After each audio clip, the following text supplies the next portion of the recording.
ഡോക്ടറെ വിളിച്ചാലോ? No, kick ഇറങ്ങുമ്പോ ഒക്കെ ശരിയാവും. അതുവരെ ശരിക്കൊന്നും ഉറങ്ങട്ടെ. ഏതായാലും സൂസന്റെ ഡാഡി ഇവിടെ ഇല്ലാതിരുന്നത് ഭാഗ്യം. ഡാഡി ഒരിക്കലും ഇതറിയരുത്. ചോദിച്ചാൽ തന്നെ എന്തെങ്കിലും ഒരു നുണ പറഞ്ഞാൽ മതി. ശരി, എങ്കിൽ ഞാൻ പോട്ടെ. ഡെന്നീസിന് ശരിക്കും വിഷമമുണ്ടല്ലേ? സൂസൻ ഇങ്ങനെ ഒരു ഹാബിറ്റ് ഉണ്ടായിരുന്നെന്ന് എനിക്കറിയില്ലായിരുന്നു. ആനി പറ്റുമെങ്കിൽ അവളൊന്ന് പറഞ്ഞ് മനസ്സിലാക്കി കൊടുക്കണം. ഞാൻ ശ്രമിച്ചതാണ് ഡെന്നീസ്. പക്ഷെ അവള് സത്യത്തിൽ ഇപ്പോ ഡെന്നീസിനെ പോലും വെറുക്കുന്നു. എന്നെയോ? എന്തിന്? അതാണ് എനിക്കും മനസ്സിലാവാത്തത്. ഒരുതരം വാശി പോലെയാണ് അവൾ എല്ലാം ചെയ്തുകൊണ്ടിരിക്കുന്നത്.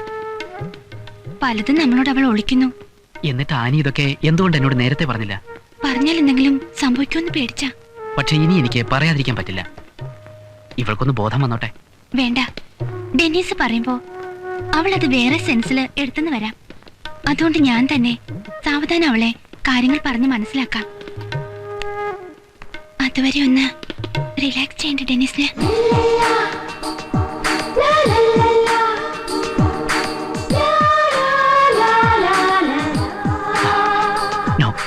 വേണ്ട, അന്നൊരു അബദ്ധത്തിൽ സംഭവിച്ചതാ. അതിന് വേണ്ട, പ്ലീസ്.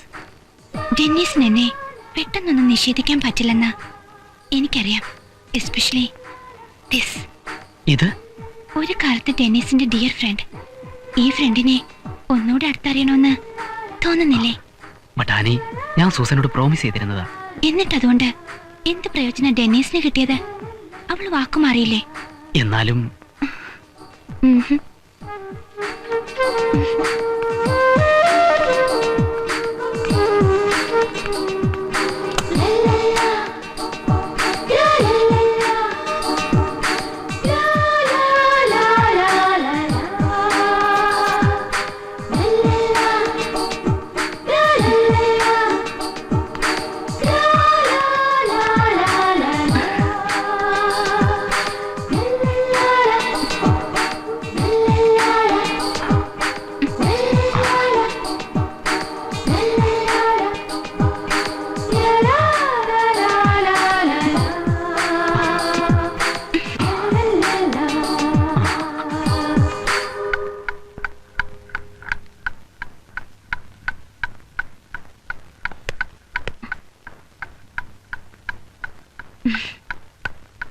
Good morning.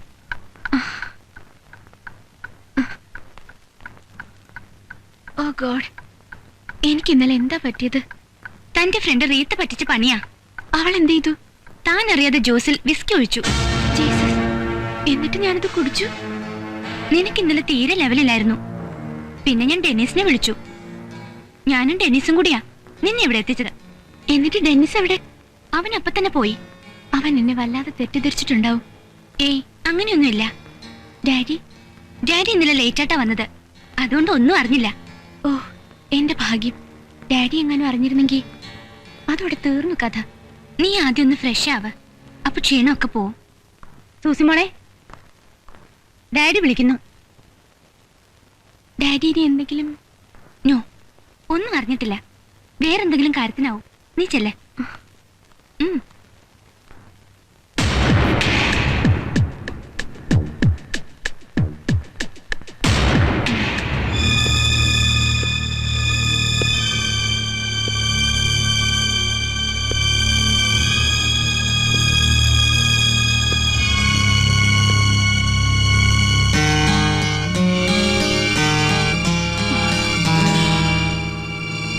ഡാഡി വിളിച്ചത് എന്തിനാണെന്ന് നിനക്ക് അറിയണമല്ലേ? ഡാഡി. ഡാഡി ആരാ നിന്റെ ഡാഡി? അങ്ങനെ ഒരു വിചാരം എന്നെ പറ്റി ഉണ്ടായിരുന്നെങ്കിൽ അവനെ വിളിച്ചോട് നീ ഇങ്ങോട്ട് വരില്ലായിരുന്നു. ഡാഡി ആരെ പറ്റിയാ പറയുന്നത്? അവനെ പറ്റി തന്നെ. ഡെന്നിസ്. ഡെന്നിസ് എന്ത് ചെയ്തു? ഒന്നും നിനക്ക് അറിയില്ല അല്ലേ? അവൻ വന്നോട്ടെ, വന്നു പോയിക്കോട്ടെ, അതിനെനിക്ക് പരാതിയില്ല. എന്താ ഇത്?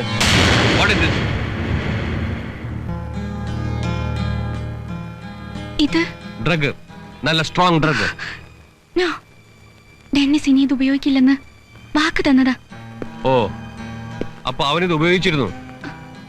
ഈ ബോട്ടിൽ കിട്ടിയത് അവന്റെ പോക്കറ്റിൽ നിന്നാ?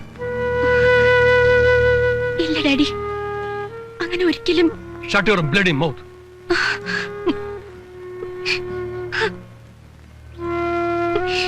എനിക്കറിയാം ഇനി എന്ത് ചെയ്യണമെന്ന്. ഇനി നിന്നെ കാണാൻ അവനോട് വരാൻ പാടില്ല, കേട്ടല്ലോ?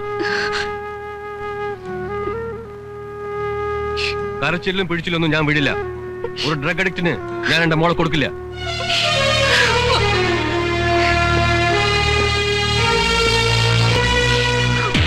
കരയ്, നന്നായി കരയ്.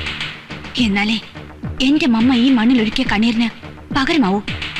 ഇനിയുമുണ്ട് ഒരുപാട് പേരുടെ കരയാൻ. എല്ലാറ്റിനും ഒടുവിൽ എനിക്കൊന്ന് ചിരിക്കണം, എല്ലാം മറന്ന് ചിരിക്കണം.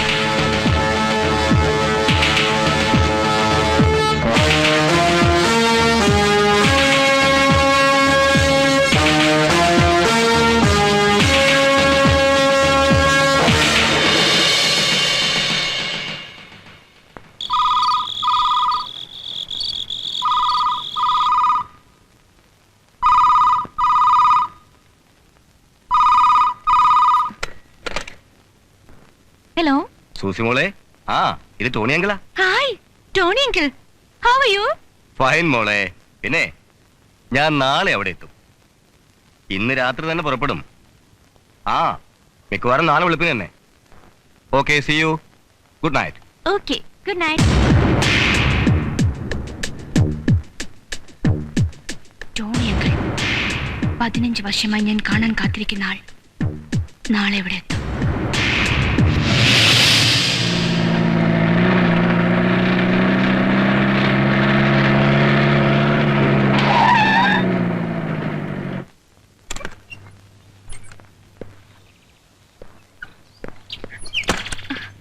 Hi uncle.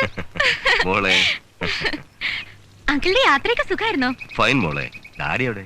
ഡാഡി രാവിലെ തന്നെ അക്കൗണ്ട്സിന്റെ ലോകത്താ. അങ്കിൾ വാ. മാർഗ്രറ്റ്, ഞാൻ വരുന്നു. അങ്കിളുടെ ലഗേജ് ഒക്കെ എടുത്ത് അകത്തേക്ക് വെക്ക്.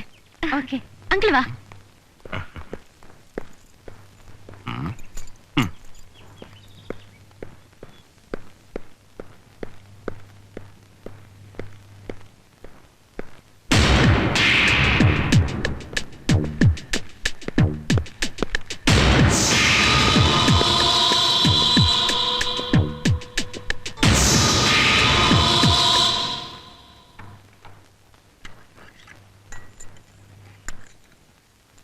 മതി മതി.